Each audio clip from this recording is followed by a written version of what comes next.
Today, back in 1938, the Honeymoon Bridge collapsed. Ooh, bad omen. Just a bad omen. Hi, I'm Chris May, writer, producer, and host of This Day in Weather History, now in its second year from the Weather Network in Canada. Now, for today, I cover the Upper Steel Arch Bridge, which was also known as the Honeymoon Bridge or the Fallsview Bridge. This day in weather history. Niagara Falls. It has been the honeymoon capital of the world, on and off, for centuries. Royalty have stayed there, rock stars, movie stars, and other elite. It has had countless films and television shows shot there, including the first Superman film in 1977, when he saved that boy who fell from Table Rock, Canada, only to be caught in the arms of the Man of Steel. Boy, back on January 27th, 1938, they sure could have used Superman then. So remember back on January 18th when we talked about the Heartland Bridge, the almost disaster? If you miss it, you can always go back and check that one out. That was a story that had a happier ending in that it survived. Barely, but it did. And like that story, today features a structure that, for its time, was an engineering marvel and the best of its kind. Regardless of its moniker, it was. That's right, past tense. An international bridge that connected Niagara Falls, Ontario, Canada with Niagara Falls, New York. And that was via the bridge that crossed the Niagara River. It was originally built back in 1897 and finished in 1898. At that time, it was the greatest steel arch bridge in the world. And then, within just a year, it almost fell. Yep, this was almost an episode from a different date in January back in 1899, when a huge ice ridge threatened the bridge when heavy ice piled around its abutments because of how close they were built to the proximity of the river's surface. But that was an almost, just like January 18th. So they left it and went on thinking, heck, that'll never happen again. Welcome to year 2 of this podcast. Right now, you're listening to the full version of today's story on your favorite podcast provider. But there's also the daily podcast video short. They're shot right here in my podcast recording studio, so you get that perspective. But oftentimes, they will include visuals from that day's event, from when it happened, in weather history. So after listening to the full story, go check out the podcast video short on television or online anytime at theweathernetwork.com/weather history.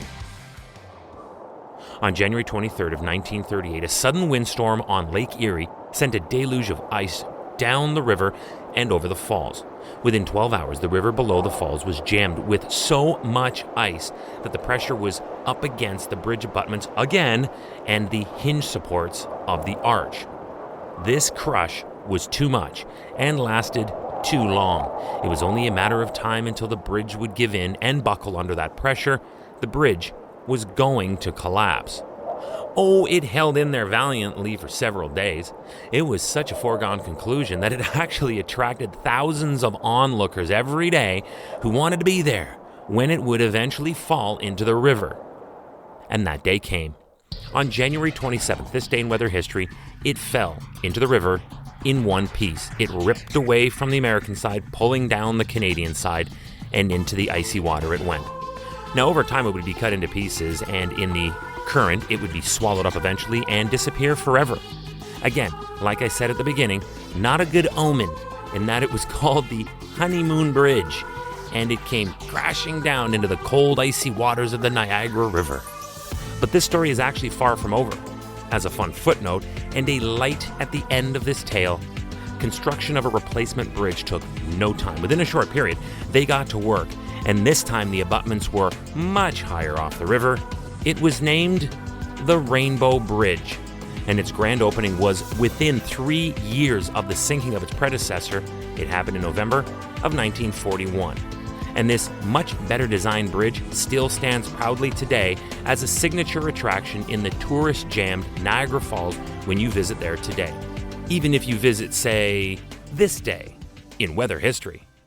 Hey, do you like the podcast? We'd love to hear from you. If you have an idea, go right now to wherever you're listening to me and rate us if you would, please. It's on a 5-star system, and we would love as many stars as you can afford. So rate us, but then also review us. This way we can always stay on top of how you'd like to see the show evolve. then remember to subscribe to this podcast. Click the subscribe or follow button right there on the very same podcast homepage you're listening on. You'll be immediately reminded that the next day is ready to listen to, and you also have access to every episode in the archives. It dates back to June 1st of 2020, so there is a lot that we got to get caught up on this day in weather history. Tomorrow is January 28th, and we are going back to another moment from my childhood when we revisit the blizzard of 1977. It was a rollicking, frolicking good time for only those like me who had days off school as a result. It was a living nightmare for so many others, however. Right here on this day in weather history with me, your host, Chris May.